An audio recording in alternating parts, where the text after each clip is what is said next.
Buenas noches. Me alegra decidieran pasar este tiempo conmigo. Su suscripción, un comentario amable son mi mejor motivación. Gracias por estar aquí. Comenzamos nuestra inmersión. El misterio de los dos nombres. ¿Por qué Persia se convirtió en Irán? En cualquier libro de historia encontrará a Persia, un nombre situado al mismo nivel que Roma y Egipto. Pero en el mapa moderno no existe, allí está Irán. Las mismas montañas, los mismos desiertos, pero un nombre diferente. ¿Qué fue aquello? ¿Una revolución o un decreto? La respuesta parece sencilla. El cambio oficial de nombre en 1935. Pero este hecho pasa por alto 3000 años de contexto. Las personas que vivían allí, en realidad, nunca llamaron a su país Persia. Persia es un nombre griego, dado por extranjeros que solo veían una parte de una civilización inmensa. Los propios iraníes utilizaron otra palabra durante milenios. Para entender esta lucha de nombres, es necesario volver al principio. A los pueblos antiguos que fueron los primeros en preguntarse en la meseta iraní. ¿Quiénes somos? Ante todo, el lugar en sí es importante. La meseta iraní es una región elevada del tamaño de Europa Occidental, rodeada por las imponentes cordilleras de Alborz y Zagros. Esta geografía creó fronteras naturales y obligó a las personas a ser adaptables. La meseta engendró un mosaico de pueblos que aprendieron a prosperar en condiciones diversas. La arqueología lo confirma. Mucho antes de los persas, aquí ya florecían civilizaciones. En el suroeste, los elamitas construyeron la ciudad de Susa, y más al sur, la civilización de Jirov creaba vasijas intrincadamente talladas ya en el año 2500 a.C. La región no esperó a que la civilizaran, ya era compleja y antigua. Un nuevo capítulo comenzó en el segundo milenio AC, cuando los pueblos de lengua irania empezaron a migrar a la meseta desde el norte durante siglos. Se mezclaron con los habitantes locales y, con el tiempo, se dividieron en medos, partos y persas. A pesar de las diferencias, los unía una herencia lingüística y un nombre común para su hogar. Aryanam, que significaba tierra de los arios. En la antigüedad, este término no tenía relación con las teorías raciales del siglo XX, significaba noble o libre, destacando su cultura. Así, en persa antiguo era Aryanam, en persa medio se convirtió en Erni y más tarde en Irán. Desde el principio, los habitantes de la meseta tuvieron un nombre interno para su patria, el cual utilizaban en decretos y poesía. Era su verdadera identidad y su derecho a la tierra, de la cual el mundo se enteró bajo un nombre completamente distinto. Los medos. El nacimiento de la primera potencia, el mundo exterior, guiado por los griegos, recordó esta tierra como Persia, en honor a la provincia meridional de Paz. Así surgieron dos nombres para una misma civilización. El interno, Irán, y el externo, Persa. Pero antes del ascenso de los persas, los medos dominaban la meseta. Durante mucho tiempo, fueron tribus de montaña dispersas que criaban caballos y pagaban tributo a la poderosa Asiria. El historiador griego Heródoto describió cómo un hombre llamado Deioces unió a estas tribus y construyó Ecbatana, la capital legendaria con 7 muros de colores que brillaban con oro y plata. Sin embargo, la realidad es más compleja. Los medos casi no dejaron registros propios.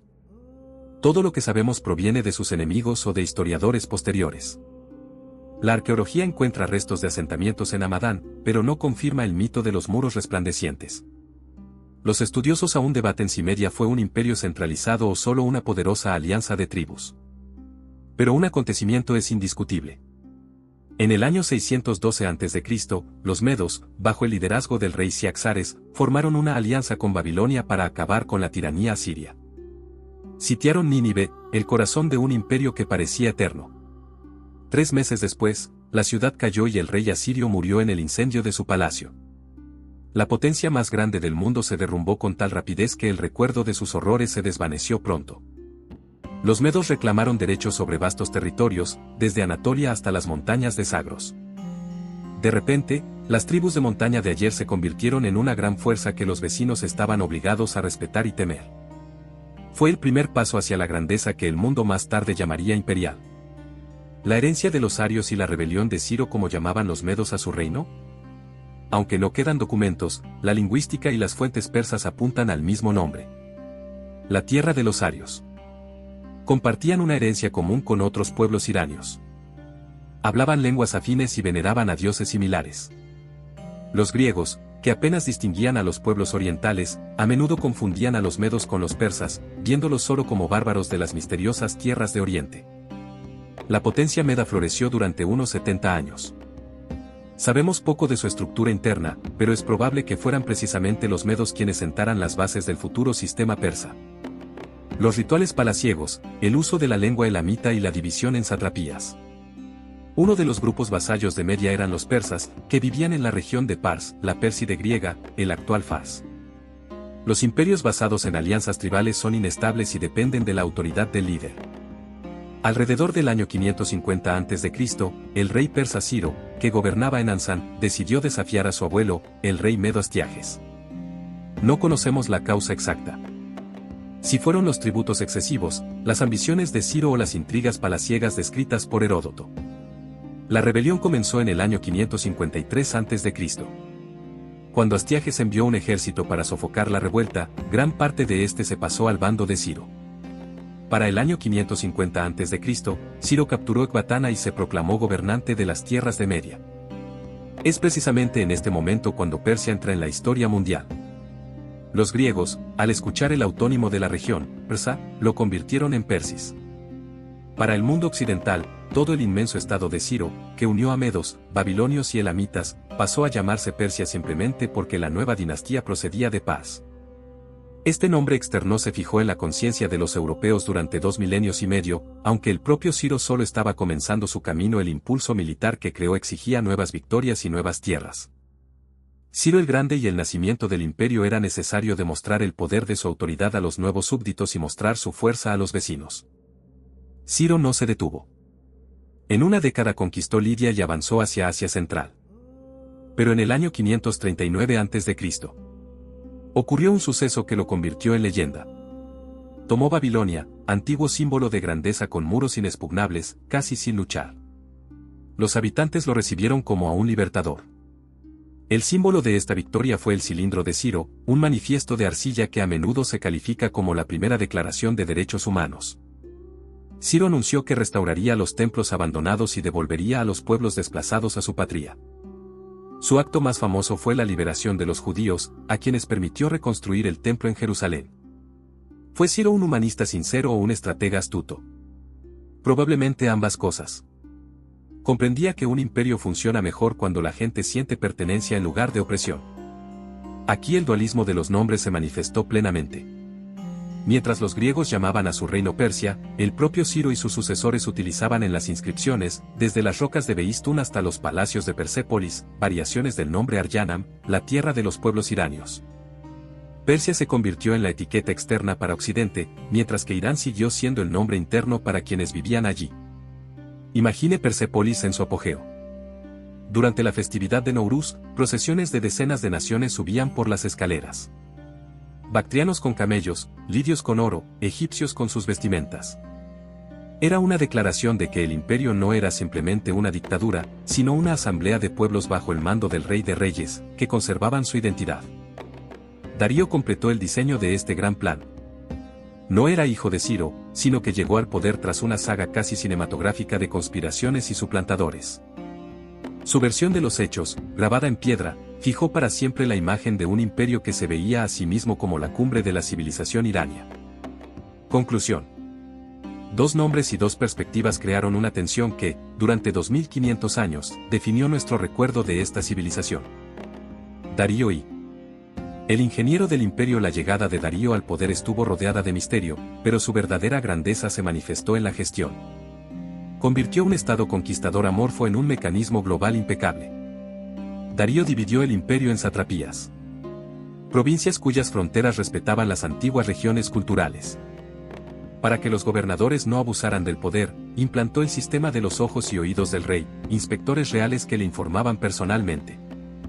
Para comunicar este espacio colosal, se construyó el Camino Real, de 2.700 kilómetros de longitud, que unía Susa con la costa del mar Egeo. A lo largo de este, Darío creó el sistema Angarion, el primer correo rápido del mundo. Los mensajeros cambiaban de caballo en las estaciones, entregando despachos con una velocidad increíble. Heródoto escribió sobre ellos. Ni la nieve, ni la lluvia, ni el calor impiden a estos mensajeros, frase que se convirtió en el lema de los servicios postales modernos. Junto con los caminos llegó una moneda única. Darío introdujo el dárico de oro y el ciclo de plata, creando una zona económica común desde Egipto hasta la India. Los impuestos se estandarizaron y el comercio se volvió móvil. El imperio literalmente cobró vida, convirtiéndose en un organismo único. El símbolo de este poder fue la inscripción de Behistún en un alto risco. Darío ordenó grabar su imagen como triunfador sobre los rebeldes. El texto en 3 idiomas proclamaba su título.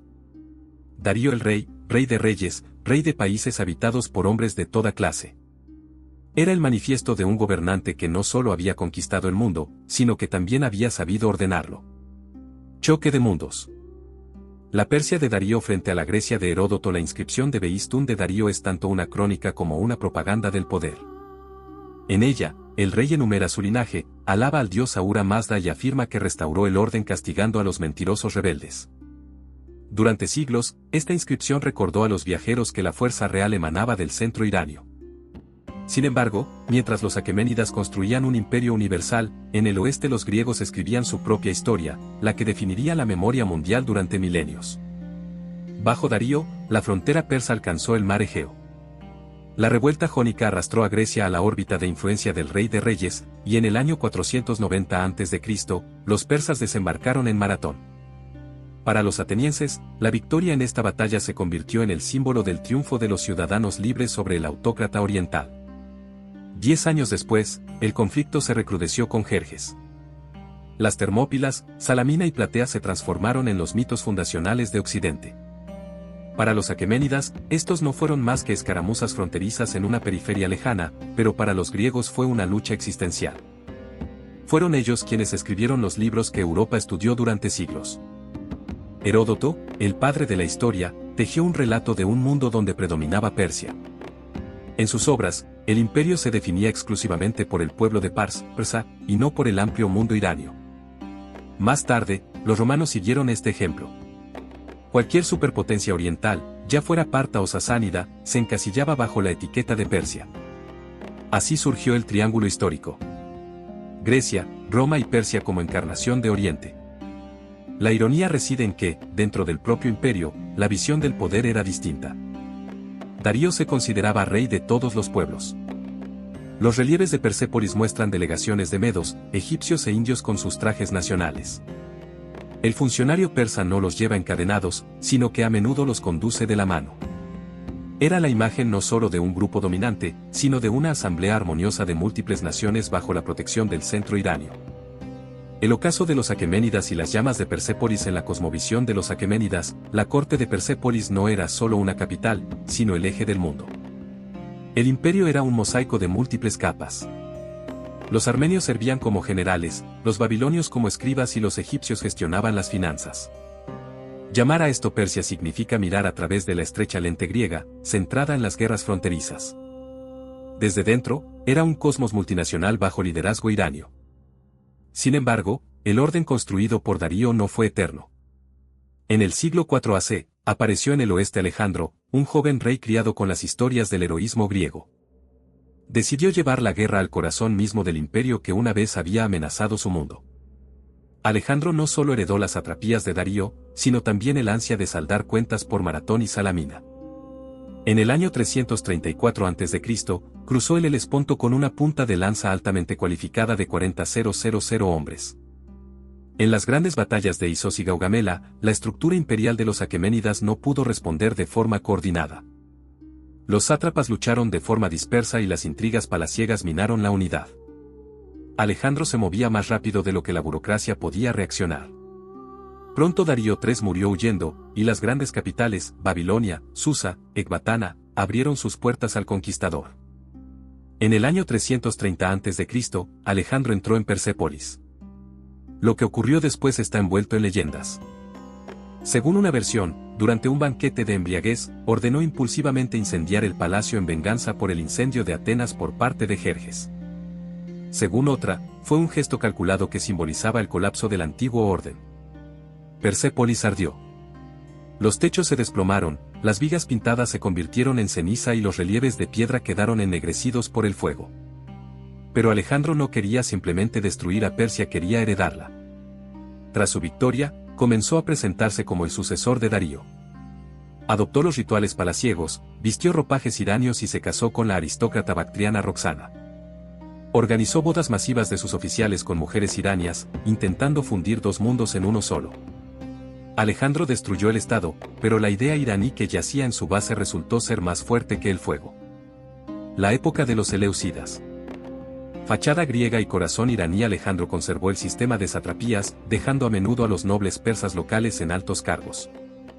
Visitaba los templos del fuego y realizaba ofrendas no como creyente, sino como un rey que conocía el valor del respeto a las tradiciones. Fue un experimento para crear una monarquía fusionada, donde lo macedonio se entrelazaba con lo aqueménida. Sin embargo, a los 32 años, Alejandro murió en Babilonia y su colosal imperio fue dividido por sus generales, los diádocos. En la meseta iraní se estableció la casa de los Seleucidas. Sobre el papel, su imperio era griego. Decretos en griego, monedas con dioses helenísticos, nuevas ciudades como Seleucia del Tigris. Pero la geografía no engañaba. Era el mismo inmenso mundo iraní oriental. En las ciudades, los mercaderes griegos comerciaban con seda, pero tras la colina vecina, en una antigua construcción de piedra, seguía ardiendo el sagrado fuego zoroastriano. Los sacerdotes recitaban oraciones en dialectos antiguos y los campesinos susurraban peticiones a dioses cuyos nombres nunca llegaron a las crónicas griegas. Precisamente aquí sobrevivía algo decisivo: la percepción iraní del mundo. La idea de Ensar, el dominio de los iranios, definido por una lengua, una ley y una memoria comunes, no desapareció con la caída de los aqueménidas. Solo se profundizó. En las ciudades, el griego sonaba en los consejos y el arameo en la administración, pero en las aldeas de Partia y Bactria dominaba el habla local. Muchas familias nobles simplemente sobrevivieron a los cambios.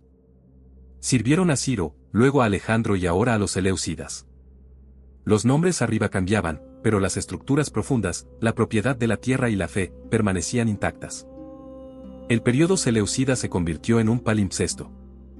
La capa superior brillaba con gimnasios y teatros, pero por debajo asomaban las redes clánicas iranias y las leyendas de los grandes héroes. El helenismo y el zoroastrismo no luchaban, sino que se solapaban. La nobleza local podía dar a sus hijos dos nombres, y los dioses griegos eran interpretados a través del prisma iraní. Con el tiempo, esto creó una textura cultural única. Inscripciones bilingües y templos con columnas helenísticas en cuyo interior se veneraba a los dioses iranios. Irán no se disolvió en el mundo griego, lo absorbió, preparándose para un nuevo renacimiento. La chispa parta. Una sombra en el este. Cuanto más al este del Mediterráneo, hacia el antiguo núcleo aqueménida, más débil se volvía el poder de los Seleucidas. Las montañas y los desiertos convertían las satrapías en reinos semi-independientes, mientras la atención de la dinastía estaba fija en las guerras del oeste. En este vacío de poder, la memoria del imperio iraní no murió, vivió en las leyendas y en los fuegos sagrados que ardían en las aldeas de montaña. Las élites locales comenzaron a actuar. En Bactria se separó el reino greco-bactriano, y en Partia, una región montañosa al este del Caspio, los nobles de lengua irania se dieron cuenta de que la fachada griega podía ser derribada. Mientras los mercaderes en las ciudades contaban monedas seleucidas, la noción de la tierra iraní como un todo único aguardaba su momento. Los partos parecen al principio solo una nota a pie de página en la historia, pero para los habitantes de la meseta del siglo III AC, se convirtieron en un rumor traído por el viento. Eran jinetes del noreste, jefes de clanes de la frontera entre las estepas y las montañas. Aristócratas seminómadas, medían la riqueza en caballos y en la lealtad de sus seguidores, no en títulos griegos. Bajo los aqueménidas y los primeros seleucidas, Partia no era más que una provincia remota. Pero a mediados del siglo III AC, cuando el control imperial flaqueó, un hombre llamado Arsaces se lanzó a la rebelión. Lo que comenzó como una aventura local pronto se convirtió en un poderoso renacimiento parto, destinado a devolver la meseta iraní a sus dueños originales. Los arsácidas. Un renacimiento flexible. Los historiadores posteriores prestaron poca atención a los primeros partos hasta que se convirtieron en una amenaza. Probablemente, Arsaces fue el líder de una confederación de clanes que, hacia el año 247 a.C., tomó el control de Partia. A primera vista era una revuelta común, pero en realidad fue la primera restauración exitosa del poder iraní en el centro de las antiguas tierras aqueménidas. Arsaces y sus sucesores, que adoptaron el nombre del fundador como título, los arsácidas, iniciaron un largo camino de consolidación. Mientras los seleucidas se agotaban en guerras al oeste, los partos sobrevivían pacientemente. Adoptaron elementos de la administración griega. Acuñaron monedas y tomaron títulos honoros, pero su verdadera fuerza residía en el arte de la caballería y la lealtad de los clanes. Paso a paso, se expandieron hacia Media y Mesopotamia. A finales del siglo II AC, el mapa se había invertido. El estado seleucida se había encogido a un fragmento de Siria, mientras los jinetes del noreste ocupaban las ciudades antiguas. El símbolo de su poder fue Ctesifonte, a orillas del río Tigris. En esta ciudad gemela de la Seleucia griega se mezclaron los mundos. Los mercaderes griegos llevaban las cuentas, los escribas arameos registraban las transacciones y en el campamento real sonaban palabras partas que significaban señor y fuego. El gobierno parto era descentralizado, una suerte de feudalismo imperial. El rey de reyes estaba a la cabeza, pero se apoyaba en poderosas casas nobiliarias que gozaban de una enorme autonomía en sus dominios. En cultura, los partos fueron maestros de la diplomacia. Permitieron a las ciudades griegas conservar sus instituciones e incluso se llamaron a sí mismos filohelenos, amigos de los griegos, para ganarse a las élites. Pero esto era solo una marca. En las mismas monedas utilizaban el título de rey de reyes, reviviendo la antigua fórmula aqueménida. Era la voz del renacimiento iraní, vestida con formas helenísticas, una red flexible que vinculó la herencia antigua con las nuevas realidades. El disparo parto. Choque con Roma. Tras la fachada griega, los partos seguían siendo gobernantes iranios, fieles a sus fuegos y mitos. Esta identidad se forjó en las batallas con un nuevo rival, Roma. Para el siglo IAC, el imperio parto se convirtió en el muro oriental del mundo romano, y la manzana de la discordia entre ellos fueron Armenia y Mesopotamia. El símbolo de este enfrentamiento fue la batalla de Carras en el año 53 a.C. El triunviro romano Marco Craso, ansioso por una gloria fácil, no encontró en las llanuras a bárbaros, sino a una maquinaria militar perfecta. Los catafractos y arqueros a caballo partos emplearon una táctica que se hizo legendaria. Daban vueltas, simulaban la retirada y, a galope tendido, disparaban flechas hacia atrás. Esta maniobra pasó a la historia como el disparo parto. El ejército de Craso fue aniquilado y las águilas romanas, los estandartes sagrados de las legiones, cayeron en manos del enemigo. Para Roma fue una humillación que más tarde Augusto intentó suavizar con diplomacia, recuperando los estandartes. Pero el trasfondo estaba claro. En el mundo había aparecido otro imperio, igual de orgulloso y antiguo. Mientras los autores latinos, por costumbre, llamaban al vecino oriental Persia, dentro de las élites iranias se fortalecía el autónimo vinculado a la raíz aria, Irán. No era solo política, sino la formación de una esfera cultural y religiosa única. El zoroastrismo desempeñó un papel decisivo. Bajo los partos no era una iglesia rígida, sino una red viva de tradiciones. Los fuegos sagrados ardían en fincas y fortalezas, y los sacerdotes recitaban himnos en dialectos antiguos. Gran parte del Avesta sagrado se conservaba entonces no en rollos, sino en la memoria humana, transmitiendo de generación en generación la historia eterna de la lucha entre la luz y las tinieblas. Partía no solo mantenía las fronteras, preservaba el alma iraní bajo la máscara del helenismo. La época de los sasánidas. De las leyendas a ensar en los salones nobiliarios y los campamentos militares florecía la memoria épica. Los narradores profesionales, los gózanes, cantaban las gestas de los héroes Rostam e Isfandiyar, la lucha de los reyes contra los demonios y la gloria perdida de Jamsid. Estas historias mantenían la fe en que el verdadero destino de esta tierra no estaba ligado al Aquiles griego, sino a la protección de Irán frente a los extraños. El guerrero parto se sentía parte de una saga antigua que lo vinculaba con los cortesanos aqueménidas y los ancestros míticos. El imperio parto sirvió de puente. Exteriormente una monarquía helenística híbrida, interiormente nutrió una identidad iraní que no necesitaba la aprobación de los griegos. El terreno estaba preparado. Los fuegos ardían, la epopeya resonaba y el título de rey de reyes aguardaba nuevos labios. A principios del siglo III DC, en Fars, el antiguo corazón del imperio, el noble linaje de los sasánidas comenzó su camino hacia el poder. Su ancestro Sasán fue un sacerdote del Templo del Fuego en Istaghr, cerca de las ruinas de Persépolis. Su descendiente Ardashir comenzó como un modesto gobernante local, pero hacia la década de 220, los hilos del poder parto empezaron a romperse. Las guerras civiles y la presión de Roma debilitaron la corte arsácida. Ardashir actuó con decisión, capturando fortalezas en Fars y Juzestán, hasta que sus campañas abarcaron toda la meseta como un incendio imparable. La batalla decisiva de Hormozgan en el año 224 después de Cristo puso el punto final. El ejército de Ardashir aniquiló las fuerzas de Artaban IV. El último rey parto cayó y con él se fue una época.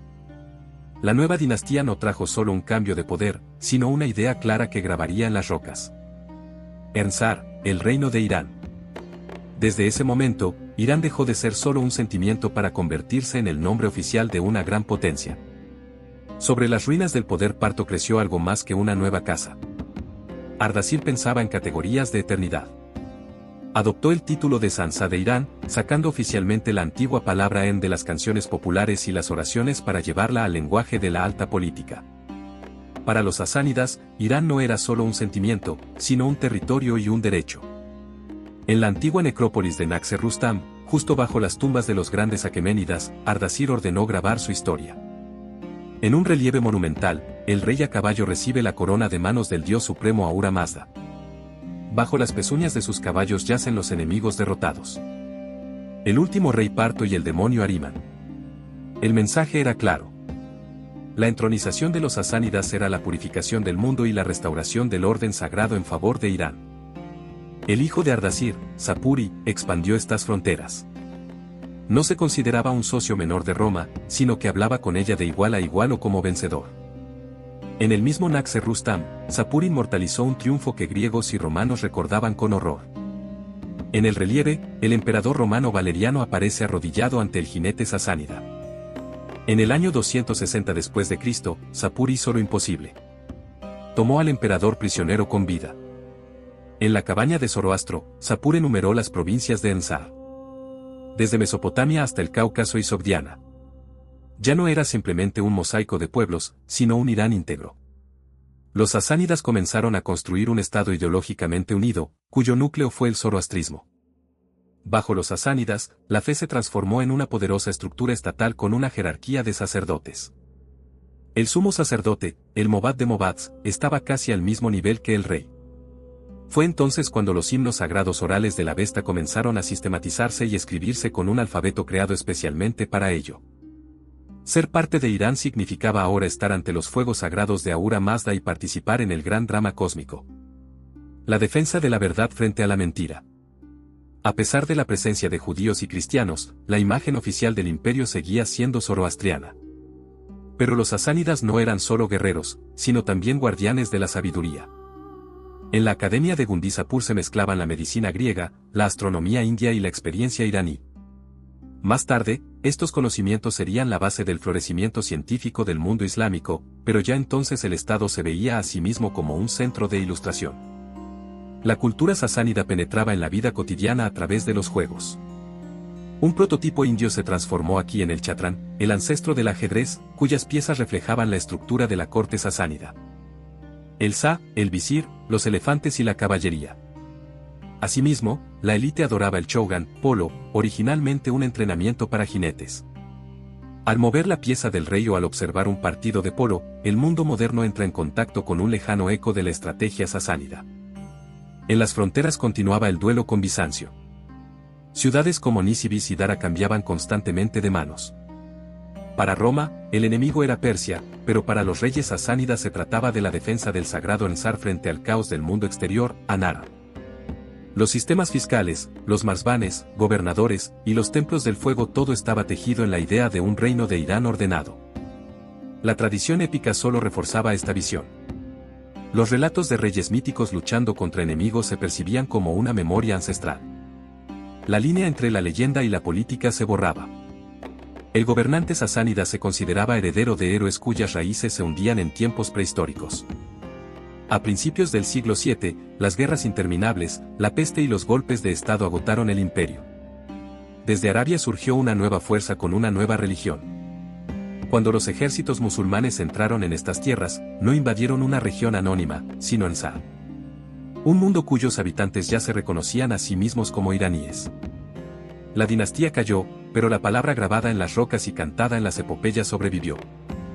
Irán se convirtió en una poderosa idea civilizatoria, capaz de sobrevivir a cualquier conquista. La caída de los sasánidas.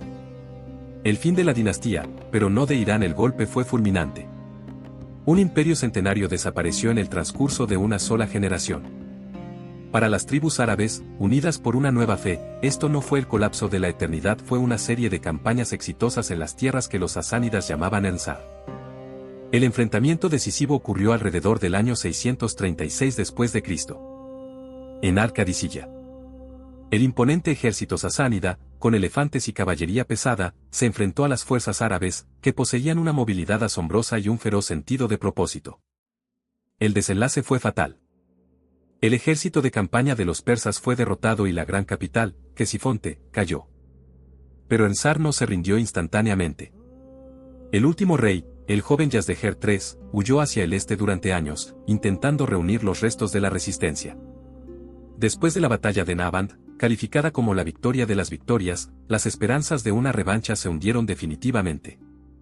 En el año 651 después de Cristo, en la remota Merv, Yazdejer fue asesinado, y los sasánidas dejaron de existir. Sobre el papel, la conquista tomó solo 20 años, pero la transformación interna fue larga. En la concepción zoroastriana, los imperios podían irse, pero el orden cósmico permanecía. El Islam trajo nuevos impuestos, leyes y la lengua árabe, pero para los habitantes locales la tierra seguía siendo Irán, con su memoria de héroes y reyes. La transición a la nueva fe fue gradual. Al principio, los conquistadores trataron a los zoroastrianos como gente del libro, permitiéndoles conservar sus ritos.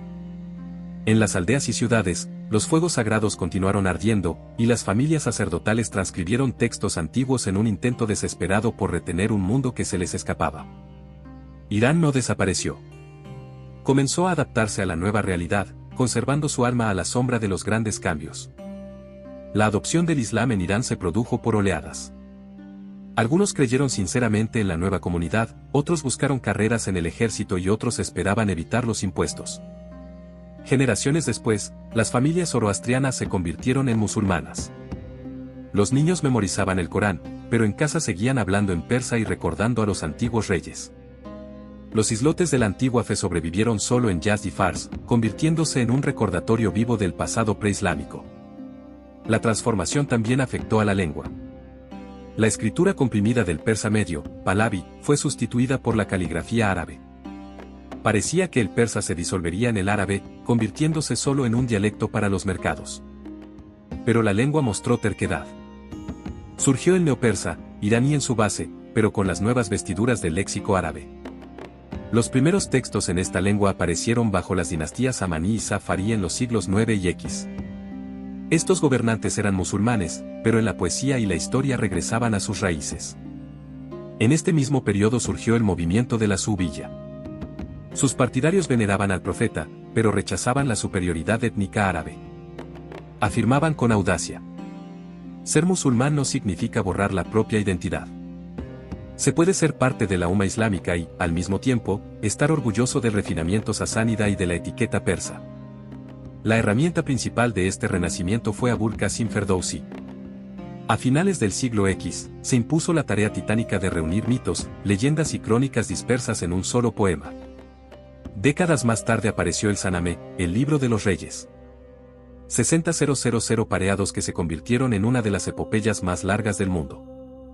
Ferdowsi minimizó conscientemente los préstamos árabes, demostrando que la lengua persa podía cargar por sí sola con el peso de la memoria civilizatoria. En las páginas de su libro revivió Irán, la tierra de héroes matadores de dragones y de reyes sabios. El Sanamé regaló a la gente del siglo XI una conciencia fundamental. La historia de Irán no comenzó con el Islam ni terminó con la caída de los sasánidas. Era una saga continua en la que la nueva fe se convirtió solo en un nuevo capítulo de un gran camino. La historia de Irán se extendió a través de los siglos como un hilo ininterrumpido, vinculando la antigüedad semítica con los nuevos tiempos. En la época de los amaníes y los búyidas, la lengua persa y los temas iranios regresaron triunfalmente a la política. Los títulos cortesanos, la acuñación de monedas y la arquitectura volvieron a hablar de Ensar. Los nombres antiguos y la nueva fe aprendieron a coexistir. Un general iraní podía liderar ejércitos musulmanes y un poeta podía cantar a Rostam y Jamsid en la corte del califa, recibiendo generosos dones. El sentimiento de pertenencia a la tierra natal no se disolvió bajo la influencia de la cultura árabe, sino que se adaptó, encontrando nuevos cauces. Pronto, los jinetes de Arabia fueron sustituidos por guerreros de la estepa. Los combatientes de habla turca habían servido durante mucho tiempo como mercenarios en los ejércitos islámicos, pero con el tiempo, como todas las personas con armas, decidieron tomar el poder. Una de las primeras grandes dinastías turcas fueron los gaznávidas. Su gobernante, Mahmud de Gazni, siendo étnicamente turco, aspiraba a convertir su corte en un centro de civilización. Para ello, no creó una nueva tradición esteparia, sino que contrató a poetas persas. El propio Ferdowsi llevó a Gazni su saname. La lengua de la alabanza y de la historia seguía siendo el persa, y los ideales de los gobernantes se seguían extrayendo del pasado iraní. Este modelo fue profundizado por los selyúcidas, una confederación tribal que en el siglo XI se extendió por la región como una marea lenta. En el campo de batalla seguían siendo caballería esteparia, pero en la administración entraron en una casa ya amueblada. Al adoptar el título de sultán, reconocían al califa. Sin embargo, su administración consistía totalmente en burócratas persas. La cancillería trabajaba en persa y las ciudades eran gobernadas por personas educadas en las tradiciones de los sasánidas.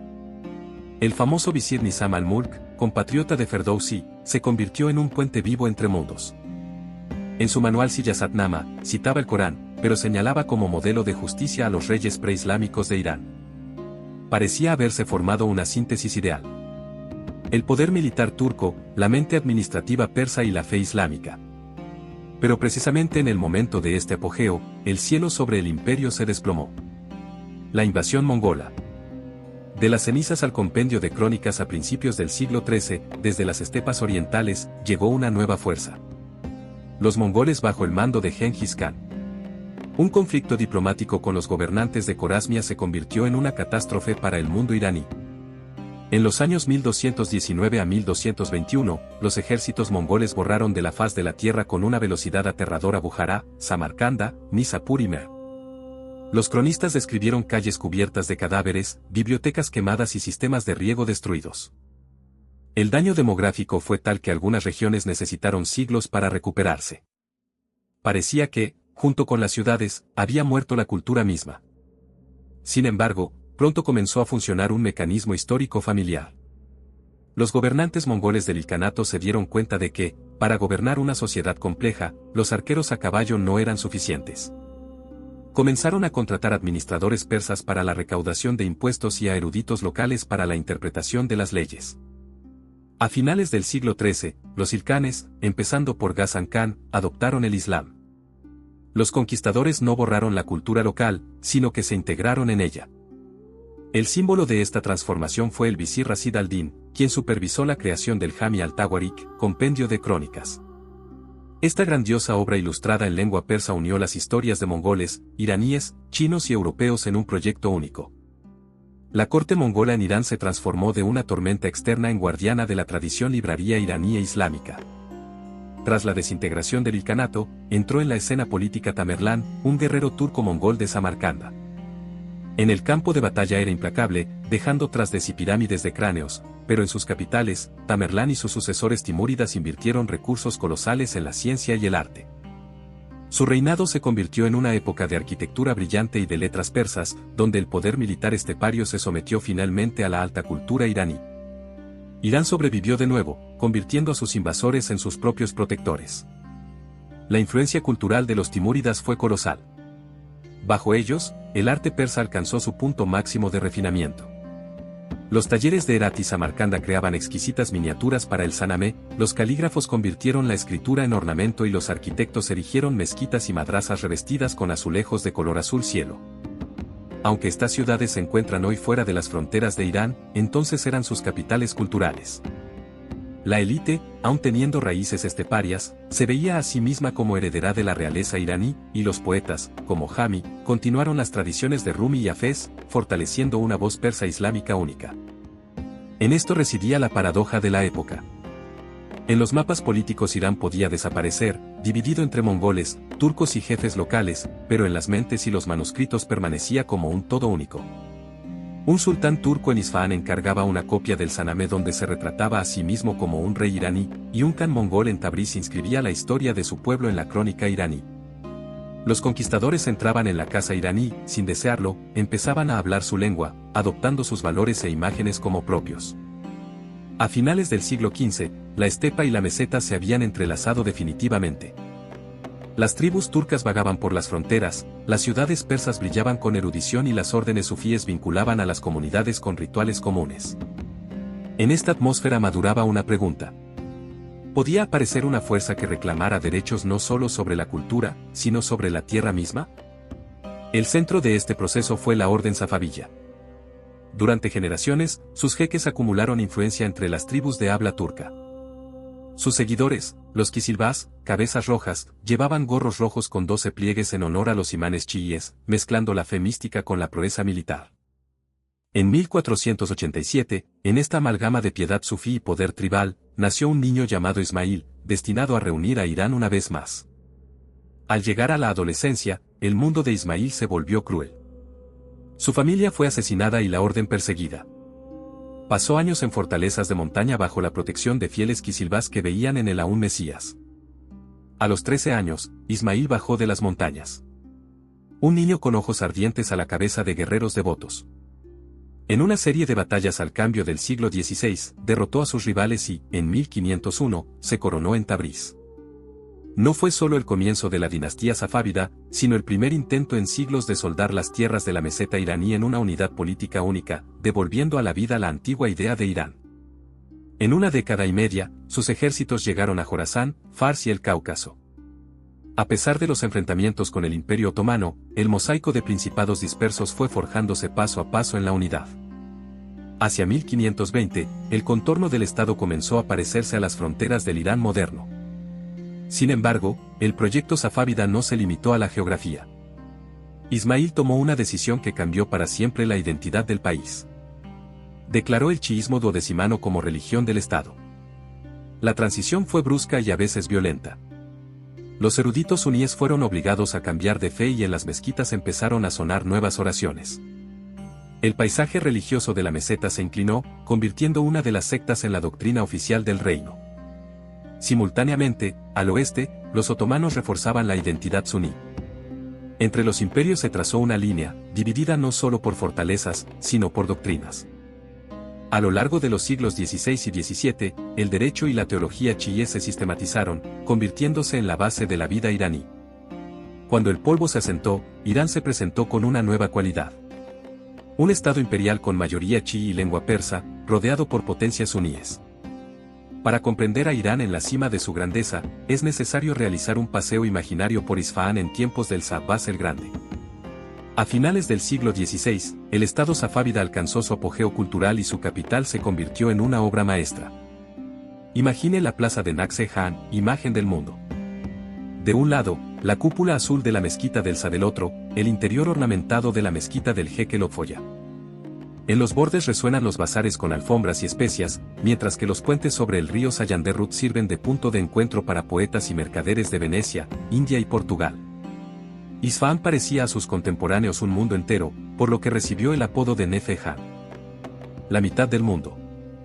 Detrás de estas fachadas resplandecientes, los burócratas safávidas denominaban oficialmente a su estado Mamaleke Irán, dominios de Irán, o Mulke Irán, reino de Irán.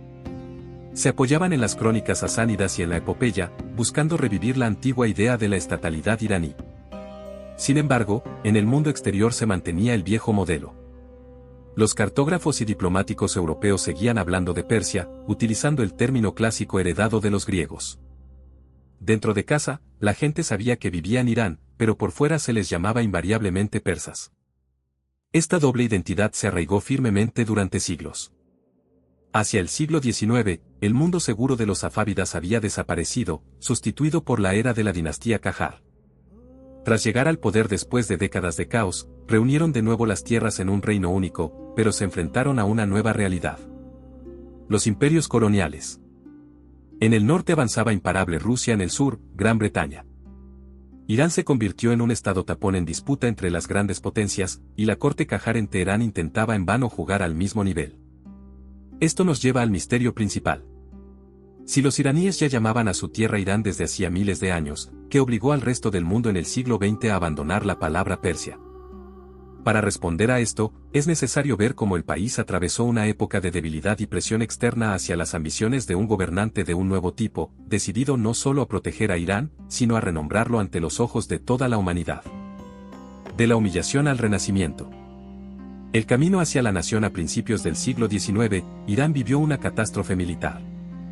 Dos guerras con Rusia terminaron en tratados vergonzosos. El de Guristán, 1813, y el de Turkmenchai, 1828. Fue una amputación.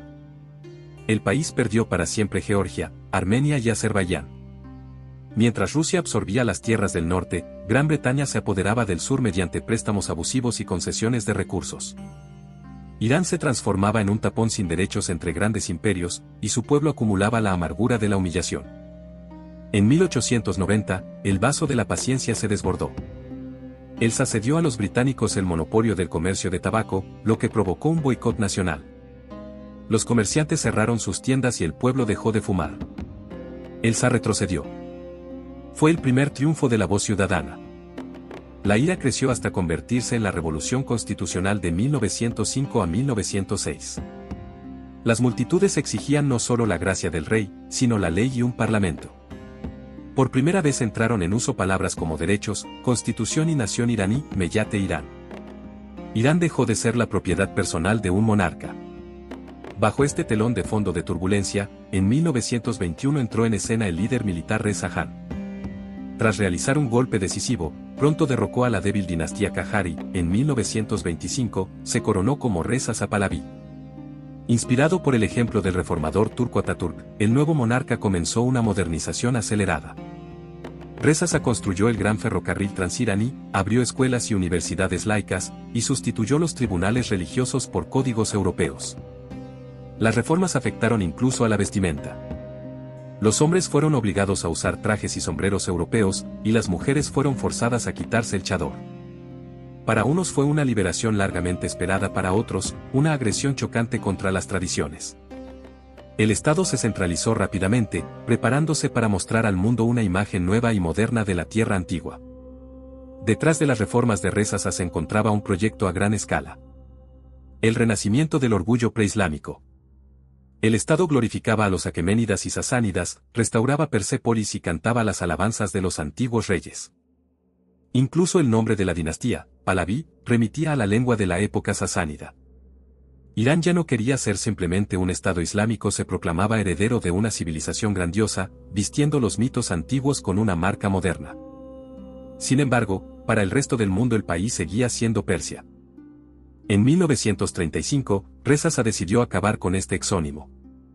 Exigió oficialmente a los gobiernos extranjeros que utilizaran el nombre de Irán. Su lógica era simple. Persia era solo el nombre grecolatino de una provincia, mientras que los propios habitantes siempre habían llamado a su tierra Irán. El mundo aceptó y los mapas diplomáticos empezaron a cambiar. Pero este acto de autoafirmación tuvo también un lado sombrío. Los historiadores todavía debaten sobre la influencia de la Alemania nazi, que en los años 30 promovía activamente las ideas de la identidad aria. Etimológicamente, Irán y ario están estrechamente vinculados. Si los diplomáticos alemanes incitaron al Shah a dar este paso para acercarse sobre la base de una historia común, o si fue una decisión puramente interna de un nacionalista, es una pregunta que sigue abierta. Lo más probable es que la verdad se encuentre en un punto medio, pero después de 1935, el mapa mental del planeta cambió para siempre. No todos aceptaron los cambios con facilidad. Muchos intelectuales se lamentaban de que Persia conllevaba un aura romántica de poesía y arte de la que carecía el término duro de Irán. En 1959, el hijo de Reza Shah permitió el uso de ambos nombres, pero el volante de la historia ya se había puesto en marcha. Los protocolos diplomáticos consolidaron el nuevo nombre. La palabra que recorrió el camino desde las inscripciones de los reyes sasánidas y los versos de Ferdowsi a través de las cancillerías de los safávidas, finalmente salió al proscenio. Irán no cambió de la noche a la mañana, simplemente, un Estado moderno en un momento de ambición obligó al mundo a llamarse por el nombre que se había susurrado a sí mismo durante miles de años. Persia no ha desaparecido. Sigue viviendo en la lengua, en los patrones de las alfombras y en las páginas de la literatura clásica. Sin embargo, en la arena mundial, en los pasaportes y en los titulares de las noticias, se consolidó la palabra más antigua y revivida, Irán. No fue una aparición repentina, más bien, el nombre, oculto durante siglos en la poesía épica y grabado en las rocas por los reyes sasánidas, finalmente salió a la superficie. Durante más de 2000 años, el mundo miró a esta tierra a través de la estrecha ventana de Persia, pero bajo esa etiqueta siempre latía el corazón de Ensar. La tierra de los iranios. En esta meseta se sucedieron imperios. Desde los aqueménidas y partos hasta los janés mongoles y los chasafávidas. Cada gobernante trajo sus estandartes y títulos, intentando redefinir a Irán. Pero a través de todas las conmociones, cambios de religión y fronteras móviles, pasó un hilo único. La memoria literaria común y una forma única de entrelazar la poesía con la política. La continuidad es visible en los detalles. En cómo un funcionario del siglo XVII utilizaba giros sasánidas, o en cómo un escolar moderno ve en su libro de texto a Ciro el Grande y al Imán Alí en páginas contiguas. Hoy, Persia sigue siendo un eco acogedor del pasado en las salas de los museos y en los nombres de gatos, mientras que Irán se presenta bajo los focos mundiales. Esta es la gran lección del largo camino. Las identidades no se reemplazan, sino que se superponen unas a otras. Un país puede ser Persia e Irán al mismo tiempo, de la misma manera que cada uno de nosotros lleva en sí mismo versiones anteriores de su propio ser. Que este paseo a través de los milenios sea su guía hacia el mundo de los sueños. Imagine las caravanas cruzando la meseta bajo un cielo estrellado, y cómo los imperios se disuelven en el polvo, dejando solo una franja de tierra y un entrelazamiento de historias. Los nombres, Persia, Irán, Ensar, se funden en uno solo. Bajo los ruidosos titulares y las disputas por las fronteras fluyen las antiguas y tranquilas corrientes del tiempo. Permítase navegar suavemente junto con ellas hacia el sueño.